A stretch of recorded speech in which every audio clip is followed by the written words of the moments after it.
everybody. We are here to talk about a brand new initiative called Three Guys and a Ball. It creates a folder called Zoom so you can find it later. That's why I'm in security. I'm not in IT because I don't know any of that crap. That's why I have you, Tim. You work at Facebook. You have guys that are all over that, just like, hey, I don't know how to do this. Oh, that's easy. I do this. I eat the stuff for breakfast. Yeah, I don't know. I normally don't eat breakfast, but that's besides the point. What's going on, Jake? You're back. Yeah. Oh, I found my way back out of those little hills. how was your vacation, bro? It was outstanding, except I came home every night. Nice. Yeah. Well, you know what? I'm glad we got the crew back together. I actually kind of missed you guys, right? Oh. Because you guys are a special part of my circle, because we have this military contractor-ish thing about us. Most of the people I do corporate security with, they don't throw hate and discontent quite like you guys do while being funny. And kind of my glory days when I was young. Yeah. So pretty much what you're saying is we're on the special bus. Is that what you're trying to say? Yeah. We're all on a special bus, bro. That's true. He's saying that he loves the realness that comes out of this, because some people, they just can't handle the certain conversation that quickly leads to, what the bleep did that person just say to me? Mm-hmm. And then they're like, okay, transition. I'm gonna move to something else. That's right. And they just completely ignore what Tim just said, where we would be like, wait, what, Tim? What? Oh, yes. And Let's then how about this a little bit? Let's poke the bruise and see why you feel that way. Yeah. This is not the show for people who have been coddled and gotten their participation trophies to come. Well, that seems to be like a lot of people lately. They get participation trophies just for showing up. Well, let's just talk about that briefly. How professionally, for development, just in general, what's the best way to filter all this noise on social media, really just in general, with any media content? What's the best way to find the information you actually want to be connected to? Because it's really noisy out there in the digital world. That's an interesting topic, right? Because that's actually a complicated thing. And I think as a society, this is what we're grappling with right now. I have my perspectives and my views and my beliefs, so I enjoy hearing them. But I should also actually seek out the other side. So I do this other podcast. Can I plug one of my other podcasts? You can plug anything on here, brother. Sweet. The Real Kindness That's Game. what she. Ooh, I'm gonna stop. No, that's not. Nobody said that. Transition. Please go back. The Real Kindness Games, where my friend Kekishan and I, we have a podcast about having conversations with people you don't agree with. Because that's a skill these days, which is crazy. When I was growing up, you had to talk with people you disagreed with all the time. It was an expectation. And one of the things that we talk about is how dangerous these echo chambers are. And if you have a position, something that you're very passionate about, but you cannot provide a basic articulation of the counterpoint, then you don't own that position. You're renting and you don't even know it. And it's sad. So you have to kind of look for the things that you don't even enjoy, so that you are at least aware of what's going on out there. And it will help you kind of understand what your positions are and why you still believe they are right. Or, and this is the big or, it could challenge your beliefs and you might be open to changing your mind. There you go. Wait, what? You could teach me something maybe new? No. Because we know that you can't actually ever change your mind because how you were when you're 13 is exactly who you are now that you're 40. And if you ever change your mind, you're a liar. Right? That's how society is these days. Yeah. It's like, Like if you ever said anything that's like maybe not what you believe now, you're still that. yes, I agree. It's tough. And So one of the cha- that one of the most, brings up an interesting point though, right? Because at one point in my life, I would have been like, look how fit I am. And now I'm just saying, not true. I miss But technically, society says that's still true. I you need to miss play more tennis. I miss my youth. I used to be so much more leaner and nicer looking and kinds of Don't beat yourself awesomeness. up, bro. You're still pretty nice looking. I mean, you don't have Oh, hair like me, but I'm losing hair, but it's okay. That's why I wear a hat all the time. You cannot see it, but yeah. hey, oh sorry, Jake, did you have something to contribute? No, I just let you bird dog my quail the whole time. I don't even know what that means, bro. I don't even know Like, what that means. Don't bird dog my quail. Don't get you. Don't. Okay. So Paul, education. Paul, can you explain it to him, please? Bird dog. Yeah, don't bird dog my quail. I don't know, man. Tim might just. What wasn't Bird Dog a guy that got court-martialed for deserting his unit? Remember, I was in the Marine Corps. We didn't have those like you guys did. Ooh, Shazam. Squeeze. Well played, sir. Squeeze. All right, today's ball. Education versus training. What is the difference? Think. Just serve that up. All right, Paul, you're smiling. Go ahead. No, I was just, he was just serving it up, and I was just making the sound effect like it actually hit something. Think. You know, dude, if I did actually hit that, the wall is 2 feet in front of me. And that would be a great effect. My wife would be pissed. That picture might fall down. And it would also be funny that, the ball probably bounced back and hit yourself in the head. And I'd be Yeah, douche. All right, well, let's get intelligent up in here since we're talking about education. I have to get back to basics, guys, like research. So I actually opened up dictionary.com. So let's learn. Education. The act or process of imparting or acquiring general knowledge, developing the powers of reason and judgment, and generally preparing oneself or others intellectually for mature life. What? Wow. Okay, real quick. What stands out to me the most is reasoning and judgment. Because to me, that's the frontal lobe part of the brain. Under low stress, that's the part of the brain that can be very activated under low stress. Well, and that's important in education because you want to be in a very a setting of a class environment, free of variables that are going to interrupt the disruption of, you could say, I guess, brain activity that supports the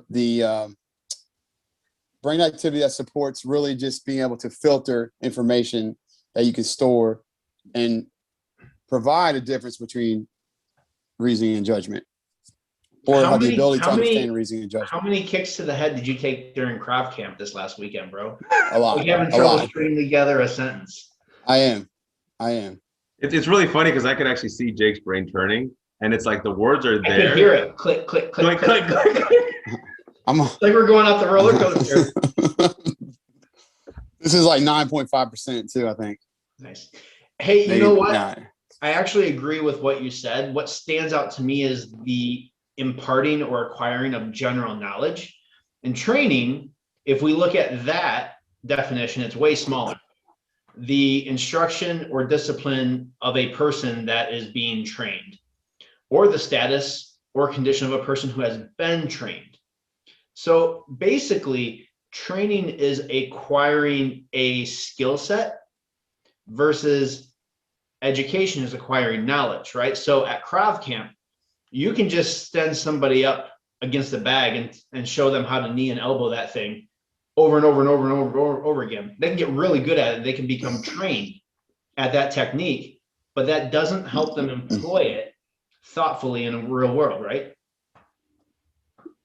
Yeah, for sure. Yeah, the process isn't there when it comes to understanding like I mentioned to you guys before about mindset versus skill set. You know, mindset is developed, and it's embarrassing to tell someone, hey, this is how you have to think. You want to support on, hey, what should we be thinking about? And that's where education comes in. And we'll separate that now with skill set. Skill set is practical application, where I'm actually providing repetitions and learning techniques to utilize with the physical body that I do have. Paul, do you provide training or education? I would say I provide both. And here's the thing, like, I understand what people are saying as far as education, having like a general skill set, but in a lot of times, what I see is that education is more like classroom setting. I hate to say death by PowerPoint, but that's exactly what it is. But training is, I would say, is more of like I said, a reinforcement of the application in a specific skill set, like you were talking about earlier, right? So I'll give you a perfect example. So in my active shooter classes where we teach, some of the basics, we first go over a lot of the statistics, and we go over a lot of court cases, and we educate people in what actually has been going on, right? And the sources we grab it's just like education. We grab sources from credible sources, FBI, Gun Violence Archive, that are widely used by every single news media outlet out there that I know of. And then we kind of compare and contrast, and we don't actually teach mindset. What we do is we try and use the education, and we use credible sources, right? And that's kind of a misnomer nowadays. Credible sources. What is a credible source? Nobody thinks anything's a credible source, right? And that's kind of the main issue, is that when it comes to credible sources, the only way it becomes credible is if the public gives it legitimacy. And the FBI and Gun Violence Archive, to my knowledge, are still legitimate organizations according to the majority of Americans, right? So that's why I use them. Yeah. So that being said, like I said, we teach education to kind of give them the general knowledge, like a general concept of what we're going to do. And then the training comes in is when we actually do the practical exercises of like a barricade, of how to actually distract an active shooter, how to fight back. But we actually do it where I'm the active shooter, and I run around with a plastic gun, and they come around and they literally come at me full force. And the reason why they do that is to show people that, hey, look, this stuff actually works. I'm 3 times your size, but with 2 of you, I'm actually in a very big disadvantage. Right. So stuff like that. So really, you can train somebody in tactics all day long, but in real life, if they can't look at their circumstances and say, like, what would I do? How would this fit? Like, which context would different techniques do well in?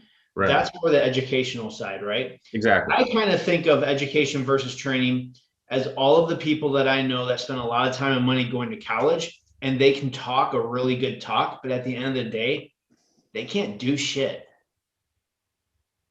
It's the classic theory versus practice, right? It's like you walk in and letting the educational folks easy on this one, but there's plenty of cases where I had a whole bunch of people when I was going through undergraduate school and graduate school studies, where you would take a business 101 class, right? Or even in a master's program, a business class for a master's program, and the teachers that are teaching this stuff have never actually started a business. They've never done anything outside of working for the university or in the education field. So, and they're telling you what to do to start a business. I'm like, and here's the thing. Even with that, a lot of the stuff that they teach, like for example, teaching of different corporations and LLCs and all that, what they do and tax benefits and all that, which is great. But at the end of the day, it's kind of like who would you rather learn from? Like, let's say if you want to learn, how to build a house, right? You got to learn carpentry skills for the wooden frame. Would you rather learn from a professor in a university that knows everything there is to know about carpeting but has never done carpeting, or would you rather learn from a carpenter that has been like that since he was 5 and he learned all the skills growing up and has worked thousands of jobs, having real life experience? So, I mean, You bring up a good point of where I don't want to get off topic, but it does matter because colleges are very, very much involved with the educational side. So colleges are going to be, universities are going to be getting crushed in the next 5 to 10 years. You're going to see a lot of them that popped up maybe 10, 15, 20 years ago. They're going to be shutting their doors because you got to stay relevant to the environment. Entrepreneurship needs practical application. So I don't mean to, it is involved. I don't mean to shift to more business sense, but there is a great school called Drexel in Philly, close to where I used to live. And my neighbor, his son went there. And one thing that was great about that school is it offers every year, they set you up in a specific practical internship connected to your degree. And it's part of your program. They add a whole nother year of your schooling. So it's 5 years, but they do that because they know they want to make you relevant to the real world that physically has to work. Boom. So like when I was an Army medic, we graduated medic school and we got both training and education, a lot of education on how the human body works, how disease and injury processes work, and a lot of training in IVs and different hard skills. But when we got to our unit, the first thing that the more seasoned people would say is what? Dump that crap. Yeah, great. You learned a lot of stuff. You're never going to think about that again. Start learning all over again. And so that is really kind of why we're talking about this, right? Because education is awesome. We need education. You need to understand to mold your brain to be able to enter different scenarios and apply what you've learned to the context that you're in to be successful. And training is also super important. You need to learn how to do things. You need to put in the reps. You need to create the confidence that within this skill set, even within this education discipline, I know how to apply this knowledge to a situation and I have gotten these results. And so, especially when we start talking about the security industry, the tactical industry, there's a balance, right? Education and training. And too often, when you go to a firearms course, actually, this is starting to change, or you go to a security course, it's all tactics because that's fun. And it's easy to say, like, look how much better you got, and not very much education. So you guys, how do we balance that? It's really important because, again, I'm really glad you brought that up. Like, so for example, a perfect example is say executive protection, right? High-end celebrity details. You watch movies, you watch The Bodyguard, if you guys remember that movie with Whitney Houston, way the hell back in the day. It's Man on Fire, bro. Man on Fire. That's the one. Okay, that's Yes. it. But Yes. they're all fun and games, right? It's all action packed. People think about, oh, executive protection, I'm gonna walk out of a car and I'm gonna go bang, bang, bang, bang, bang and get the guy out of it, which is great. But here's the thing, if that actually is your reality, if that actually happened, that means you did something wrong with something everywhere, anything prior to that. Somewhere, something went wrong where you didn't observe a danger, where you didn't see a pattern, where you didn't, assess properly. You didn't do your proper reconnaissance on routes, different little things. And what people don't realize a lot of times, especially in security, is that situational awareness and forethought are about 90% of the job. It's all up here, right? It's how do you, and you can't, and here's the thing about education. Education, you can teach people is you provide the tools saying, okay, look, let's say you're an expert in executive protection. Let's say you're teaching different topics. You give them all the tools, right? Like a hammer, a drill, whatever, right? This is what you use the hammer for. This is what you use the drill for. This is where why you do route surveillance. This is why you have alternate routes. This is what you do in this situation, that situation. You give them all the tools, but unless they have practice and unless they can control their natural instincts of emotion, none of that actually matters,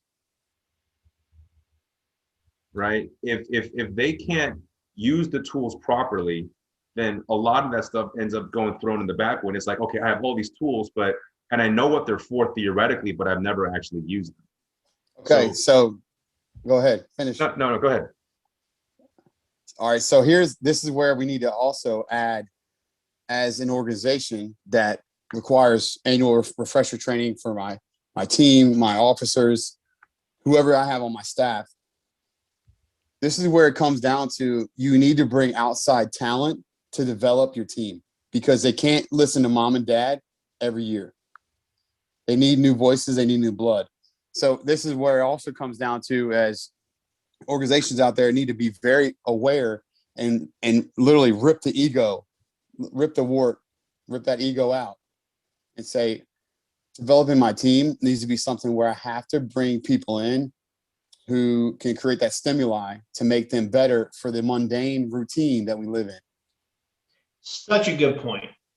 Case in point, why do companies bring in external auditors to audit their processes? Because they're not inbred. That was awesome. Out of all the words you could choose, you choose. Hey, I use that word all the time, even at the division I work in. I'm like, hey, 25 years at one school? Yeah, you're inbred. Nice. Yep. Your offspring. I never thought of that. Your offspring is inbred. Anyway, go ahead. But yeah, that's a way of saying it. We're just gonna leave that one to you, though. That's Virginia boys. There we go. But yeah, absolutely right. Because one, we're always working with each other. Of course, we've set up amazing processes. We're the ones that did it. You have to bring in outside people to say, yeah, show us what you have. Let's do this scenario. Let's think through this tabletop exercise. Let's do these things. And we just want to see how you do it, how you perform. And they can give honest feedback because they're not part of you, right? Right. And they get you out of your norm, out of your context, out of your normal circumstances. That's super important. Another thing, I'm actually glad you brought that up, Tim. Another reason why you always bring outside help is because sometimes you need it to kind of get through the internal power struggles that sometimes happen. For example, you see a problem, but your boss is like, no, it's not a problem. It's not okay. Even though he hears it from 4 or 5 different people, you bring an outsider in, he says the exact same thing in front of his bosses. Now, all of a sudden, he doesn't have that much clout anymore. Now, I got a question for you guys. So let's say I'm going to bring in an outside organization. What are the things I should be looking for in that organization to pitch to me before I bring them in? How would I find the best team to come in and develop my team from the outside? Should I be looking for people who want to come in and tell me how they need to do things or how I should do things? Or should I bring someone in that wants to say, hey, let me meet you where you're at. What are y'all currently doing right now? So I can have a better understanding how I can develop your team. So I think you need to think of this in a similar fashion to how you would hire a new person, right? So unless you're of the traditional mindset, and this is still pervasive in the industry, that I want to hire people that are just like us, because then they're immediately going to buy into everything we're doing and I don't have to answer questions and nobody's going to challenge me on anything. That's old mindset. That does not work anymore. You need to be hiring based on, do you have the type of experience that makes you competent in this area? You can speak to it, you've worked with it, you've dealt with it, right? Number one. Number two, what different experiences and perspectives do you have that my team does not? What new insights or contrasting experience can you bring to challenge us with? Because we don't develop without a struggle. And that is a training philosophy, that is an education philosophy, and that's actually, it should be a leadership philosophy. Your team will not get better if there is no internal struggle. That's how ideas happen, and that's how you make that's how you make stuff happen. Yeah. Internal struggle. If everybody's on the same page, you never actually improve. That's what I mean. Now, go ahead, Paul. Oh no, I was gonna say, like, it's really funny because, well, it's not funny, but if you actually study history, you know, when you like say for example, you study ancient Greece, right? So two main powers in ancient Greece were Athens and Sparta. Right? Those two were arch rivals for a very, very, very long time. They came together briefly when the Persians invaded, right? But here's the thing with Sparta, though. The reason why Sparta fell, even though they were a class of elite warriors because they trained since they were what, like 8 years old, right? Was because they were hardbound traditionalists. They never ever allowed new ideas or the evolution of technology or anything in both technology and in practice to infiltrate their society. Did your exercise ball that you're sitting on just pop? Yeah. Did your phone books that boosted you up fall? Did you lose the bees? You guys remember those water beds? Yeah. From like way back in the 80s. I miss those. I used to have when I was a kid. They don't sell. I don't even know if they sell them anymore, but I would love to have a water bed. Sit there and just There's something wrong with it. There's something wrong with this. All right, Paul, or no, not you. Jake. I know you got a smirk and you started to say something, Paul cut you off, right? So you're like, oh, a struggle, right? Like, how does that work out long-term on a team? Yeah. That should be its own episode, probably next episode, to dig into that, because that's super interesting. We definitely need to make sure we give our own perspectives professionally, because I know we've all been in our own scenarios, situations where what's the best way to have those conversations and how to be strategic when you decide to counter or disagree with someone, especially in a bureaucratic environment. Where how do I do this professionally where I don't have a target on my face, chest, and back? So let's wrap this topic up. Training versus education. Neither one of them is a standalone solution. They both will fail on their own, right? correct. So Yep. how do we ensure that when we're consumers of training, that we're actually getting education as well? What do we look for? Questions. And if you're the instructor, you want to give overhead questions, provide overhead questions, and even indirect questions to your audience. If you're a student, you want to make sure that you watch the energy of your environment and be a leader as a student and see, are people nervous to speak and ask? And is it because the instructor is not being patient and being observant of the environment and the energy? Or is it that it's a lot of fear-based material and people are nervous to ask? But go ahead. Does education have to be hours long, or can education come at you in 10-minute segments? Oh, it's hip pocket classes. It can be anywhere, 5, 10 minutes, 2 minutes. So at my job, I often reach out to teams or executives to provide them education. And they're always saying like, oh yeah, we always have, 10 minutes for training, 15 minutes for training. I'm like, not training. I'm not teaching you how to do anything other than reach out to my team. I'm teaching you how to be aware and to understand when something is not right and you need to reach out for help.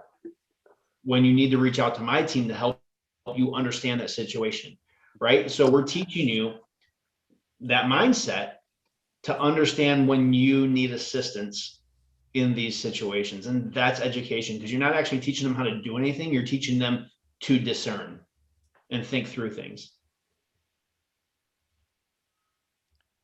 Good point. Absolutely well said. Yes.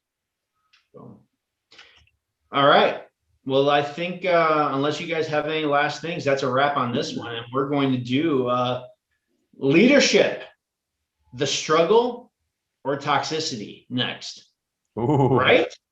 Oh, I just made that up. This hair does more than provide good looks. It's my brain.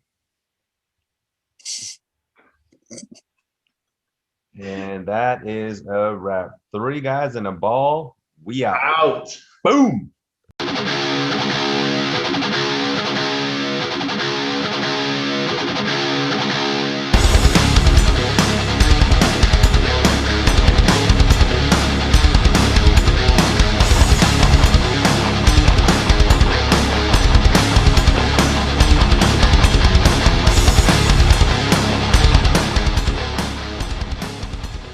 Hey, everybody.